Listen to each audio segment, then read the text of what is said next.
সার্জিস আলম একটা মানে মানুষের ভিতরে পড়ে বলে মনে হয় না, কারণ সে জুলাই আহতদের নিয়ে এক ধরনের ব্যবসা করেছে, ওই সময় সিম্পিতি নিয়েছে, এখন উল্টাপাল্টা কথা বলে।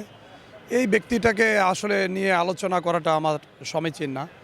এরা কয়েকজন ব্যক্তি আছে, সার্জিস আলম গং, এদের কাজই হচ্ছে মুখ থেকে কিছু উল্টাপাল্টা কথা বলে।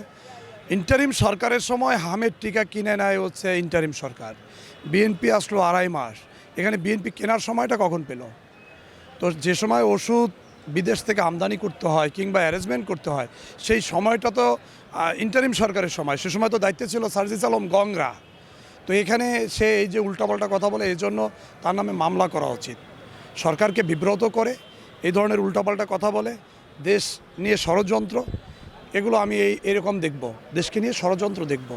তারা ওই সময় বিভিন্ন ধরনের লুটপাট করেছে, আত্মসাৎ করেছে, জনগণের টাকা বিভিন্ন খাতে নিয়োগ বাণিজ্য করেছে। এই সব টাকা দিয়ে এখন ভোগবিলাসিতার মধ্য দিয়ে তারা আবোল তাবোল বকছেন।